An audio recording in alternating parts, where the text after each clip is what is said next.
買車嗰陣，如果你對張配置表感到頭痕，唔使驚。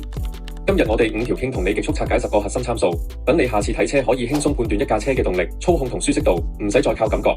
第一個參數係軸距，即係前輪中心到後輪中心嘅距離，佢直接影響你後排嘅腿部空間。軸距越長，坐得越鬆動。記住，車身長唔代表一切，軸距先係決定車廂空間嘅關鍵。第二個係輪距，即係左右車輪之間嘅距離。輪距越闊，車廂橫向空間越大，高速行車越穩定，過彎冇咁側。簡單講，就係闊啲、穩啲。第三個係離地間隙，即係車底最低點離地有幾高。離地高嘅車適合爛路、石屎路，但過彎就差啲。離地低嘅車重心穩、操控準，但過駁隨時刮底。越野車同跑車就係最直接嘅例子。第四個係排量，用 1.5、2.0 呢啲數字表示，即係引擎嘅肺活量。通常排量越大，馬力越強，但食油越勁。如果後面有個 T 字，代表有渦輪增壓，同排量下比自然吸氣好力20%到50%，好似賓士富 M274引擎咁，4缸加渦輪就完美取代咗以前嘅6缸自然吸氣。第5個係馬力，直接反映引擎輸出能力。數字越大，加速越狠，極速越高。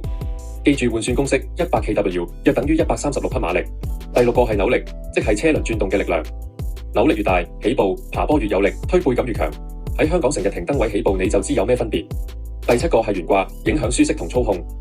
複雜嘅唔同你講咁太多，總之記住，如果成日過駁、行硬路，就唔好揀扭力梁。想要舒服啲就揀多連桿，中意公彎嘅就揀雙搖臂。第8個係驅動方式，前驅車慳油，成本低，適合家庭用；而後驅車操控好玩啲，但飲油多少少。另外，4驅車穩陣，惡劣路況都搞得掂，但車價貴，有錢又貴。第9個係配重比，即係前後車身嘅重量分佈。普通家用車大約係前60後40，即係頭重尾輕，而性能車可以做到前後各半嘅50比50，咁樣過彎就會更加平衡靈活。最後一個係風阻係數，代表架車行駛時遇到嘅空氣阻力。數字越低越慳油，高速行車亦越穩定。希望呢10個核心參數幫到你更了解汽車，下次買車唔再頭痕。不過記住啊，參數係死，人係山，最好嘅車係你揸得最開心嗰部。如果你想了解更多某款車嘅細節，歡迎 DM 我哋，或者直接揸過嚟同我哋傾下，我哋好樂意幫你分析。